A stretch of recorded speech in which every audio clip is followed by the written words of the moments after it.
അധികാരസ്ഥാനങ്ങളോടും സമ്പത്തിനോടും ആർത്തിയില്ലാതിരുന്ന പൊതുപ്രവർത്തകനായിരുന്നു AK Ramankutty എന്ന പന്ന്യൻ രവീന്ദ്രൻ. രാമൻകുട്ടി അനുസ്മരണ സമ്മേളനവും വർഗീയവിരുദ്ധ മതസൗഹാർദ്ദ സെമിനാറും പാലക്കാട് ബാലചന്ദ്രമേനോൻ സ്മാരകത്തിൽ ഉദ്ഘാടനം ചെയ്യുകയായിരുന്നു അദ്ദേഹം. രാമൻകുട്ടിയുടെ ത്യാഗപൂർണമായ ജീവിതം പുതിയ തലമുറയ്ക്ക് പരിചയപ്പെടുത്തേണ്ടത് നമ്മുടെ കടമയാണെന്നും പന്ന്യൻ രവീന്ദ്രൻ പറഞ്ഞു.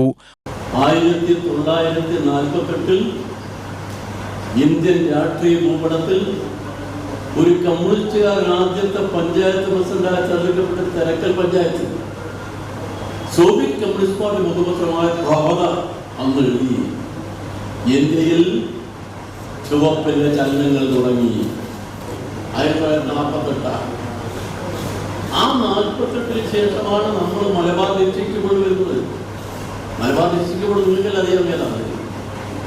മലബാർ ഡിസ്ട്രിക്റ്റ് കൊണ്ട് തെരഞ്ഞെടുക്കുമ്പോൾ മലബാറിന്റെ സ്ഥിതി എന്തായിരുന്നു?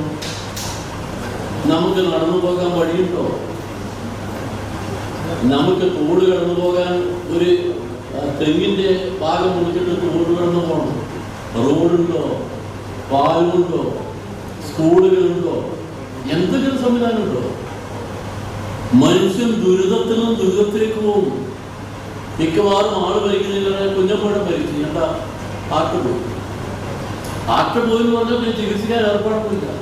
വടക്കഞ്ചേരിയിൽ 18 മുതൽ 20 വരെ നടക്കുന്ന ജില്ലാ സമ്മേളനത്തിന്റെ ഭാഗമായാണ് പരിപാടി സംഘടിപ്പിച്ചത്.